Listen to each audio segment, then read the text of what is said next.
PTE speaking.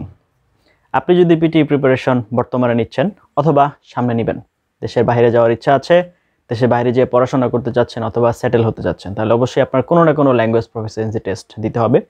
ইদানিং আমরা দেখতে পাচ্ছি বাংলাদেশে PTEর জনপ্রিয়তা বাড়ছে এবং অনেকেই PTE করছে এবং দেশের বাইরে যাচ্ছে, এবং PTE টেস্টের যে গ্রহণযোগ্যতা সেটাও ওয়ার্ল্ড ওয়াইড অনেক বেশি বৃদ্ধি পাচ্ছে।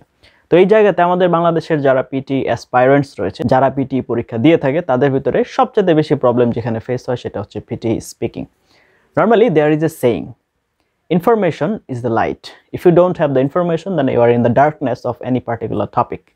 আপনার যদি কোনো বিষয় সম্পর্কে সঠিক জ্ঞান না থাকে বা সঠিক জানা না থাকে, তাহলে আপনি সেখানে ভয় পাবেন। কিন্তু যখন আপনি সম্পূর্ণ জিনিসটা ভালোভাবে জেনে যাবেন, তখন কিন্তু আর ভয়ের কিছু থাকে না, রাইট? তো PTE স্পিকিং এর ক্ষেত্রে আপনার এই ভয়টাকে দূর করার জন্যই আজকের এই লেসনটি মেক করা। Welcome to my channel PTE Bangladesh. আজকে আপনার PTE স্পিকিং এর বেসিক নিয়ে আলোচনা করব এবং আপনাকে বুঝিয়ে দিব যে এখানে কি কি ঘটতে যাচ্ছে, কিভাবে ঘটতে যাচ্ছে, কেন ঘটতে যাচ্ছে, আপনার কি করতে হবে, কিভাবে প্রিপারেশন নিলে আপনি আপনার ডিজায়ার্ড স্কোরটা পেতে পারবেন, সেই জায়গাটাতে আপনি কিভাবে যেতে পারবেন। সো আমি আশা করব ভিডিও শেষ পর্যন্ত আপনি আমার সাথে থাকবেন, কারণ মাঝখান থেকে শুনে আপনি কিছু বুঝতে পারবেন না। সর্বপ্রথম PTE স্পিকিং এ ভালো করতে হলে আপনার যে জিনিসটা জানতে হবে সেটা হচ্ছে PTE স্পিকিং এ কি কি কোয়েশ্চেন আসে। টোটাল 6 টাইপের কোয়েশ্চেন আসবে PTE তে। কতগুলো? টোটাল 6। এর ভিতরে একটা হচ্ছে আনস্কোরড, তার মানে হচ্ছে এটা স্কোরের ভিতরে না। যেমন প্রথমেই আপনার যেটা দিয়ে শুরু হয় আপনার সেলফ প্রেজেন্টেশন, এটা আপনার স্কোরের ভিতরে না। তারপরে যেটা আসে সেটা হচ্ছে রিড অ্যালাউড, তার মানে আপনার একটা লাইন আসবে, সেটা জোরে উচ্চারণ করে পড়তে হবে। তারপরে হচ্ছে আপনার রিপিট সেন্টেন্স, একটা সেন্টেন্স আপনি শুনবেন সেটা হুবহু বলতে হবে। তারপরে হচ্ছে ইমেজ ডেসক্রাইব, তার মানে আপনাকে কোনো একটা স্ট্যাটিস্টিক্যাল গ্রাফ দেওয়া হবে, সেটা আপনার কি করতে হবে? ডেসক্রাইব করতে হবে। তারপরে হচ্ছে রিটেল লেকচার, আপনি কিছু একটা শুনবেন এবং সেটা আপনার ভাষায় বলতে হবে। রিপিট কিন্তু বলা নেই, বলেছে রিটেল, পুনর্ব্যক্ত করতে হবে। তার মানে হচ্ছে আপনি যেটা শুনবেন হুবহু সেটা না, আপনার ভাষায় বলতে হবে। এবং লাস্ট যেটা থাকে সেটা হচ্ছে শর্ট কোয়েশ্চেন আনসার। এই যে টোটাল 6টা কোয়েশ্চেন টাইপ, একটা হচ্ছে স্কোরের বাইরে এবং 5টা হচ্ছে স্কোরের ভিতরে। সর্বপ্রথম আপনার হচ্ছে যেটা জানতে হবে যে এই 6টা কোয়েশ্চেন টাইপ কি, কিভাবে প্রশ্নগুলো আসে এবং কিভাবে আমার আনসার করতে হবে, রুলস রেগুলেশনগুলো কি। তার জন্য আপনি আমার চ্যানেলের PTE স্পিকিং এর যে প্লেলিস্ট আছে এখানে চলে যাবেন, সবগুলোর সুন্দর করে সাজিয়ে দেওয়া আছে লেসন। দয়া করে ওগুলো একটু দেখে নিতে হবে, কেননা ওই সবগুলো যদি আমি এখন ডিসকাস করতে যাই বা এই ভিডিওতে ডিসকাস করতে চাই, তাহলে দেখা যাবে ভিডিও লেন্থ হয়ে যাবে 25 মিনিট। আপনি বিরক্ত হবেন, আমি চাচ্ছি না। কারণ যারা শিখতে চান দয়া করে ওইখানে যে একটু কাইন্ডলি দেখে নেবেন। ভিডিওর প্লেলিস্টের লিঙ্ক ভিডিওর কমেন্টে দেওয়া থাকবে, অথবা এই চ্যানেলের প্লেলিস্টে চলে গেলেও পেয়ে যাবেন। তো এবার আসি, বাই দ্য ওয়ে এই ভাগে আরেকটু বলে নেই, সেটা হচ্ছে আপনি যদি PTE মক টেস্ট দিতে চাচ্ছেন, তার মানে স্পিকিংয়ে আপনি আপনার নিজেকে যাচাই করতে চাচ্ছেন, you can contact with me. আমার সাথে কন্ট্যাক্ট করে আপনি হচ্ছে PTE মক টেস্ট দিয়ে নিজেকে যাচাই করে দেখতে পারেন যে আপনি এখন বর্তমানে কোন অবস্থায় আছে। আপনার ভুলভ্রান্তিগুলো ধরে দেওয়ার চেষ্টা করব ইনশাল্লাহ। আর আপনি যদি আমার সাথে অল দ্য ওয়ে কানেক্টেড থেকে প্রিপারেশন নিতে চান, then you can like my Facebook page and join my Facebook group. এগুলোতে জয়েন করে আপনি আমার সাথে 24/7 কানেক্টেড থেকে PTE প্রিপারেশনটা নিতে পারেন। I shall be there for you ইনশাল্লাহ। ওকে, এবার চলে আসি পরবর্তী ধাপ। এই স্টেপটা খুবই গুরুত্বপূর্ণ এবং লাস্টের যে স্টেপটা ওইটা আরও বেশি গুরুত্বপূর্ণ। দয়া করে একটু শেষ পর্যন্ত আপনার থাকতে হবে। তো সেকেন্ড স্টেপটা হচ্ছে আমরা যে কোনো ধরনের ইংলিশ প্রফিসিয়েন্সি ল্যাঙ্গুয়েজ যে টেস্ট আছে, যে কোনো ধরনের ইংলিশ প্রফিসিয়েন্সি টেস্ট যেগুলো আছে, সেগুলোতে দুইটা স্কিলের প্রয়োজন হয়। একটা হচ্ছে ল্যাঙ্গুয়েজ স্কিল আর একটা হচ্ছে এক্সাম স্কিল। তো প্রথম স্টেপে আপনাদের যেটা করেছি সেটা হচ্ছে এক্সাম স্কিলের ব্যবস্থা করেছি। তার মানে সবগুলো কোয়েশ্চেন টাইপ কিভাবে কি করতে হবে না করতে হবে, আপনার কি করতে হবে, সবগুলো জানার ব্যবস্থা করে দিয়েছি। Now second part is language test. এই যে 6টা কোয়েশ্চেন টাইপ, এগুলোতে ভালো করতে হলে অবশ্যই আপনার ইংরেজিটা ভালো জানতে হবে।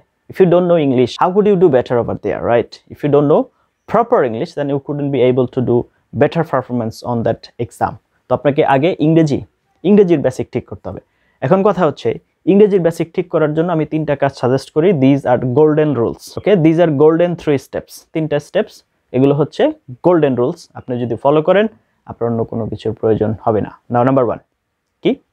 প্রতিদিন আপনার কমপক্ষে 1 ঘন্টা করে ইংরেজি টাইপিং করতে হবে অ্যাটলিস্ট।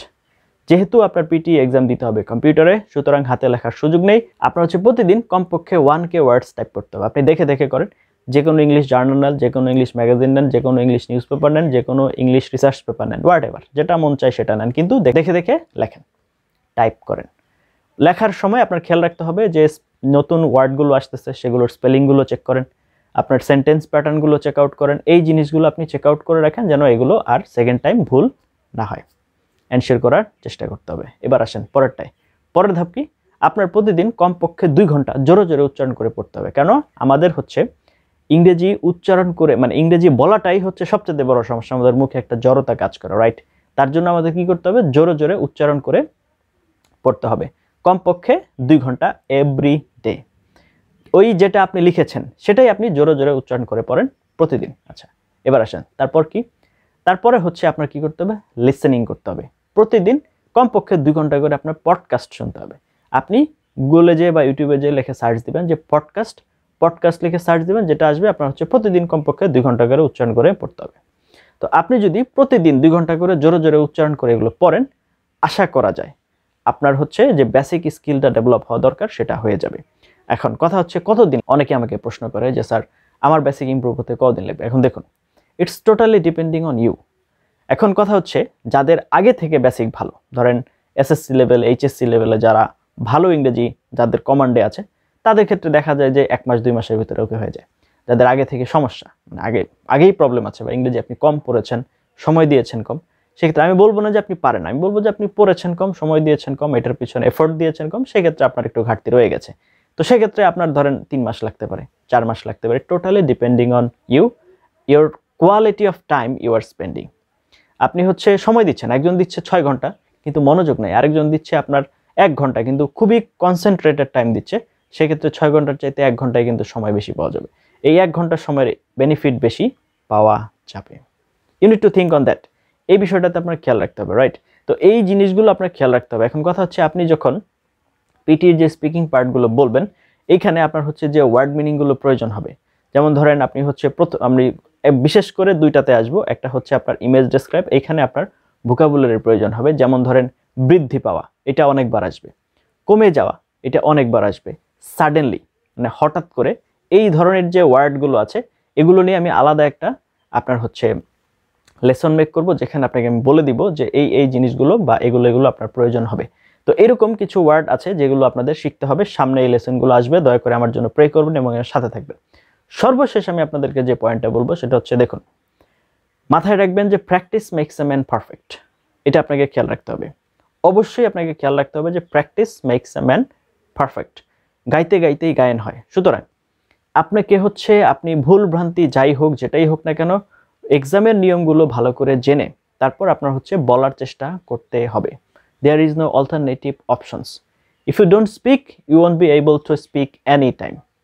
আপনি যদি না বলেন, আপনি কখনোই বলতে পারবেন না। তো জাস্ট লাইক দ্যাট, সাঁতার কিন্তু কখনো শুকনায় দাঁড়িয়ে থেকে হয় না, সাঁতার কাটার জন্য পানিতে নামতে হয়। ঠিক তেমনি আপনাকে বলার জন্য ভুল করতে হবে। ভুল করতে করতেই আপনার হচ্ছে এই বলাগুলো প্রিপেয়ার হবে।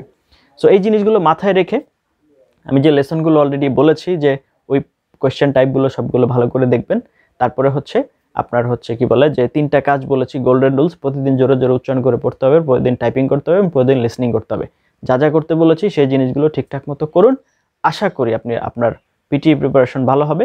আপনার পিটিই প্রিপারেশন ভালো হোক, আপনার পিটিই প্রিপারেশনের যে স্বপ্ন সেটা সম্পূর্ণ হোক এবং আপনি আপনার ডিজায়ার্ড স্কোর পান, এই প্রে রেখে আজকের মতো এখানে শেষ করছি।